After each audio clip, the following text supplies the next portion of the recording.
The shock of this double murder won't soon be forgotten by neighbors. Suzanne was found strangled and gagged in one of the bedrooms in their Statesview apartment. Patricia was strangled and found in another bedroom.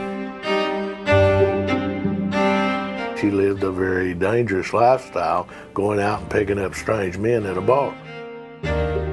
They were two sisters who lived together and would die together. A double homicide, now more than 30 years of searching, and detectives still don't know who killed the Williams sisters, who were found strangled and bound. It could have been a sex crime, a burglary that went bad. I mean, it's just a lot of cruel people out there. I'm Leslie Ackerson. And I'm John North, and this is Appalachian Unsolved The Podcast.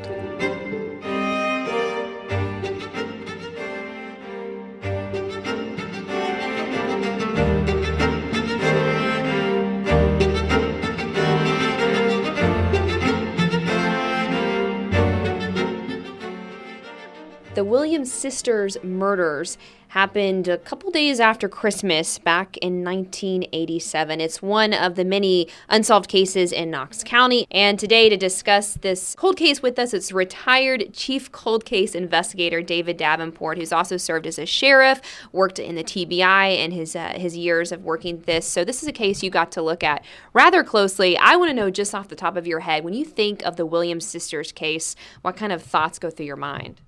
Well, when I think of the Williams case, I think of two sisters. They were exact opposites, but they lived together. Patricia was one who did the club scene, ran around, had the reputation of picking up guys in the bar. She was a younger sister, and the other sister was Suzanne, who was the homebody, who stayed at home and kept to herself, didn't socialize much, if any. They had disabilities, a dystrophy, and both of them wore braces, either all the time or part of the time. A couple of days after Christmas, they were found strangled with the shoelaces out of their braces. Paramedics brought out the bodies of 40-year-old Suzanne Williams and her 37-year-old sister Patricia in the early morning hours. Their parents discovered the two around 8:15 last night. Initially found by a pest control serviceman who serviced the apartment, but he didn't realize they were dead.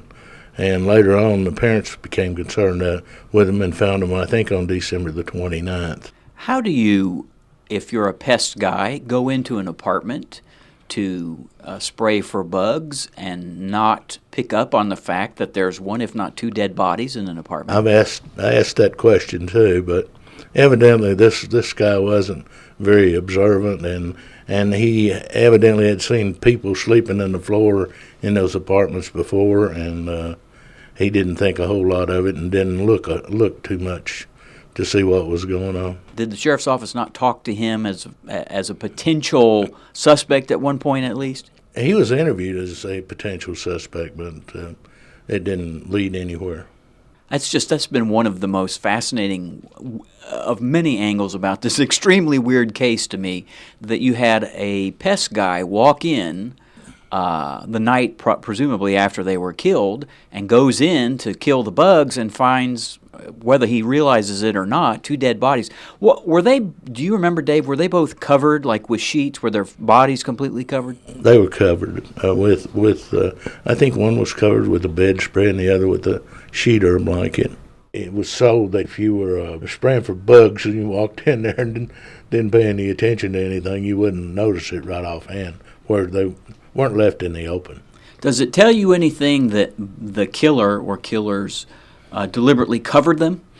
I think they were deliberately covered up. There's a certain type of people that will cover up bodies so they don't have to look at them. I've talked to them that said they can still see you. I mean, there's any number of reasons they'd cover up what they did.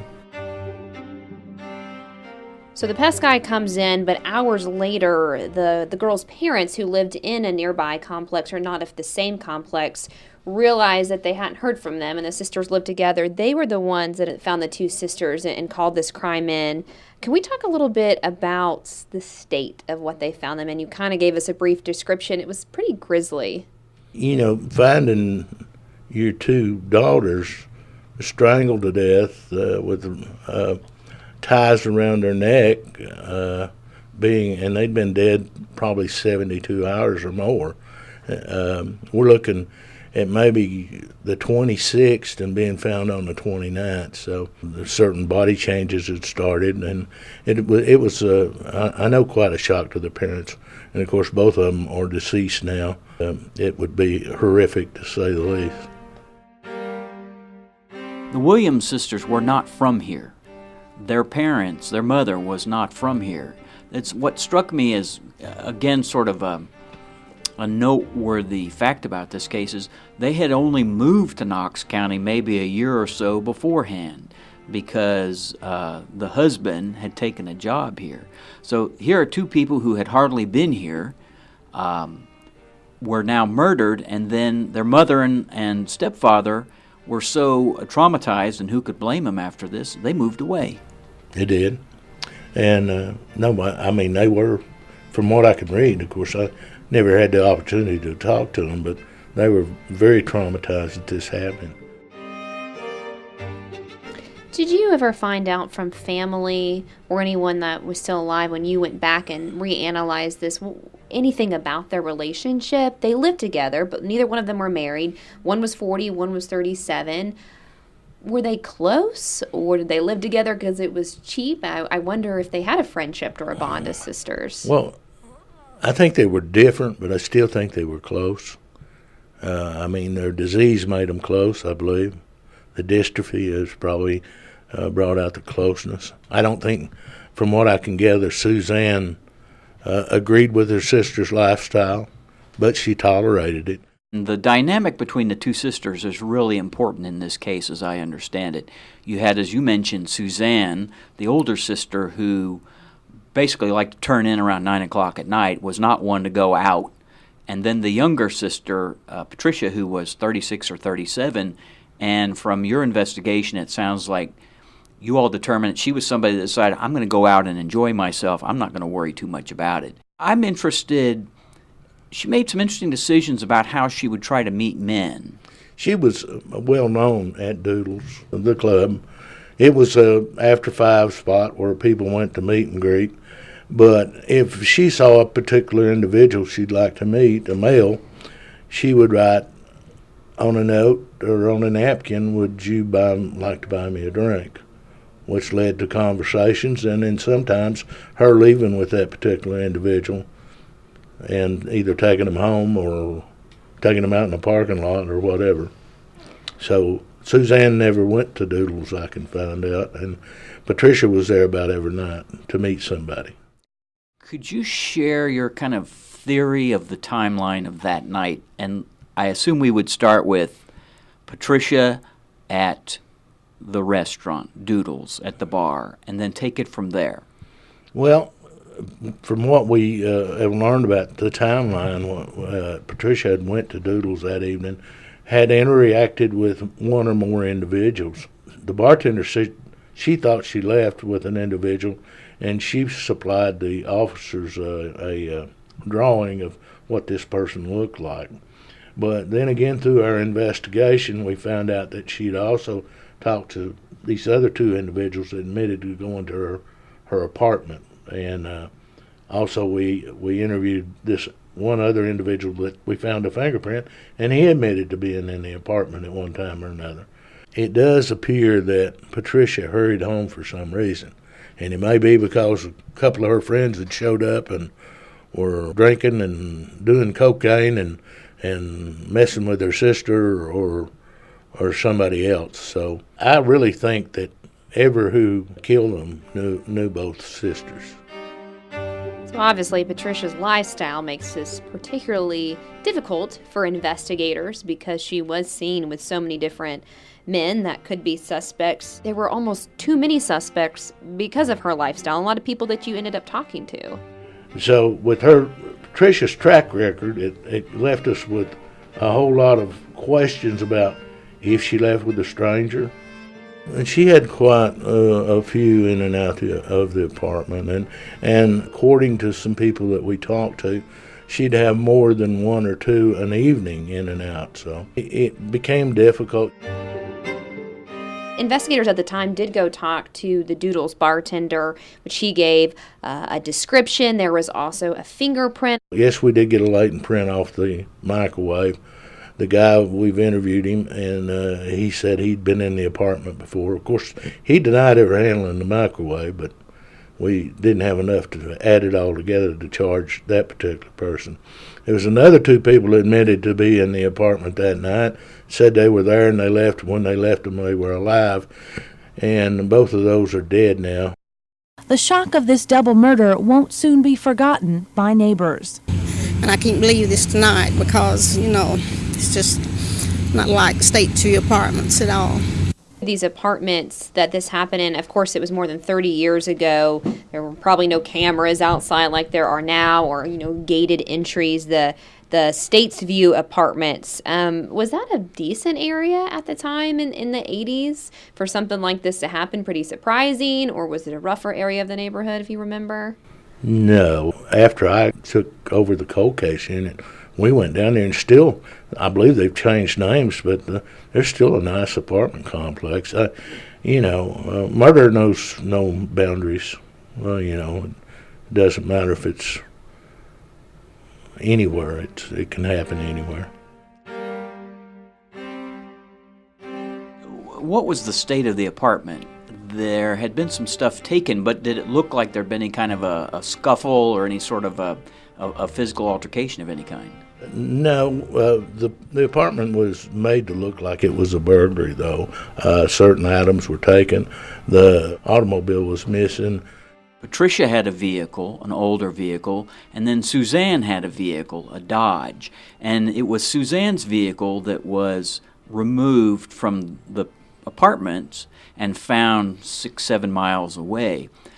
But Patricia's vehicle also was kind of oddly parked, if I remember correctly from what I've read about it. It was kind of parked askew, not the way she would have done it. So I'm wondering if, I know that investigators through the years, the decades, have pored over every sort of thought, if there's what you think may have been going on with the vehicles, and if you remember whether the keys to Suzanne's Dodge were ever recovered, where it was dumped with all the stolen stuff. Speaking to the Dodge, I think that the keys were in the ignition. It was later turned into the police department by a neighbor who said it was sitting in his driveway. The car was in a dual driveway, parked all the way up, and he said there had been a party at the other house, not his house, and that vehicle had been there a couple of days before it was that. There was some thought that Patricia had gotten a phone call and rushed home because Suzanne was in some sort of trouble or situation, is the reason that her vehicle was parked the way it was. Everything that was taken out of that house was in that vehicle. We couldn't determine anything being missing. The thinking is then that whoever did this tried to sort of throw investigators off deliberately. Either that, or they realized that if they pawned the items they took, that law enforcement could track them back to where they came from. Investigators do say, however, there was no sign of forced entry, which leaves open the possibility these two women may have known their killer. So according to reports from the Doodles bartender, the man Patricia was seen leaving with was dressed as being well-groomed, wearing a fresh-pressed outfit. He was white, 6 feet 2 inches tall about, in his late 20s to early 30s, brown hair, a beard, and a mustache. The bartender said he wore cowboy boots, jeans, and a tan down-filled vest and topcoat. I think it's somebody who Patricia had met at one of the bars. There's evil in the world, and you or John asked what motivated them or why did they do it, and sometimes it's just pure evil, and it's control and losing theirself, and maybe Suzanne had turned them down on more than one occasion and wanting to go in her room and engage in sexual activity with her, but I just think it was pure evil.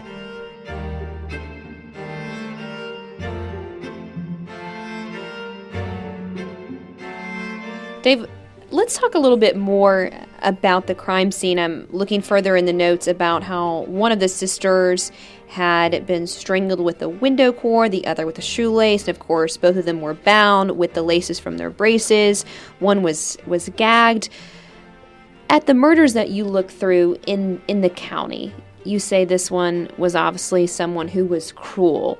The way, the type of crime, the passion behind it, the way someone is killed a lot of times can give insight into what a killer is thinking, whether it's just shooting someone in the back or shooting them as they're facing you. But this is strangulation with objects. It's just it's sick, honestly, but I don't know if that helps you in looking at the type of person, the profile of a killer by how these women died. You know, it would to me because it was personal. I don't know if it was to get at Suzanne or Patricia had caused somebody some pain by whatever, and I don't know that they ever checked her if she had some kind of sexually transmitted disease, because we've seen murders that happen when that happens to get even with the person. It was definitely a hands-on thing, and it was definitely personal. Now, these serial killers do it that way, and they're the worst to find out about. But also, if it was somebody that was mad at the sisters for whatever reason, and it got carried away, there is some indication that they were manually strangled before the nooses were put around their neck and they were tied up. They may have even been dead before all that happened. When you look at the two sisters, who they were, where they lived, what they liked to do, and the evidence, when you look at a motive, what kind of do you narrow down in on, or is it still kind of difficult to pinpoint? I think it's pure meanness. We interviewed some people that said they like, quote, rough, quote, sex, especially Patricia. Maybe that got out of hand. Maybe this particular person accidentally killed Patricia, and to cover their tracks they had to kill the sister. But let's be clear, when the two victims were found, Suzanne was the one who'd been sexually assaulted, but Patricia had not. Is that right? Unfortunately, at that time the forensics weren't as good as they are now. She could have been sexually abused in some other way that wasn't found. Patricia. They did find semen in Suzanne, which indicated she was probably raped because she wasn't as promiscuous as her sister. And the thought was that she was raped. You just mentioned something which is really interesting, and I know people will be intrigued to explore, and that's this whole issue of, you mentioned that semen was found in Suzanne. Is that sample evidence still around, or would there be any chance, or have you already all tried to run a DNA on that? We already have exhausted all DNA evidence on that case. Didn't match anything you know about? No. But the problem is, if there's not a DNA sample in the database, it's just like a fingerprint if you've never been fingerprinted. In this particular case, it's entered into CODIS. So if this particular individual ever submits to DNA, then we'll have a match if it comes up. The people that became suspects had criminal records from narcotics, things like that. They had assaults. Both of them were I describe as evil people, and they had taken up with at least Patricia and knew Suzanne. Is there any chance of this having an ending, any chance of those people actually being prosecuted, or is the evidence just too sparse? Well, one living individual, there's a latent print. Now, if we could corroborate in some way of what time he was there, when he was there, somewhere back when this happened, they found out he had took a taxi cab from a particular area over to where he lived in, which is not close to these victims' apartment. But there's no telling where he was that night, and he can't tell us where he was that night. even though Patricia and Suzanne Williams' parents have died and there probably aren't many family members connected, this is still probably a case that's on some people in the community's mind. It still probably sits in volumes on the shelves. It still deserves some justice. How valuable would it still be if someone came forward with some information now? It's a case that investigators will continue to work on in the department. It's always to put the community at rest. And if there are any relatives, it's very important. If anybody has any information, that they should call the cold case unit, Knox County Sheriff's Office, and supply Knox County with the information they have about this case or any cold case. They're all on the website. And I think in most of these cases, if not all of them, somebody knows something. And even if we can't solve it, we'll go out and try to aggravate the people we think know something, or the people that were involved in it, just to know that we're still looking and we don't forget. As somebody who's covered crime myself for more than 25 years in this county and have been, intrigued by homicides and what have you, this one, it is worth emphasizing, in my opinion, that you have two sisters killed in the same apartment and it has never been solved. The lives of two people taken, never solved. That would drive me crazy if I were an investigator, even decades later. It does, and the cold cases are different in a lot of reasons, and they're cold for a reason. You go into one, usually they've been pored over by good investigators and looked at over the years, and you're always trying to add a fresh face, a fresh perspective to what you're investigating. Even if I think the chances of solving them are small, I want people to know, people that knew them or people that associated with them, or mamas or brothers or sisters, that we're still looking. I can take some solace, I guess, in that two of these people are dead, and there's a higher power than me that they were judged by, so they get judgment one way or the other.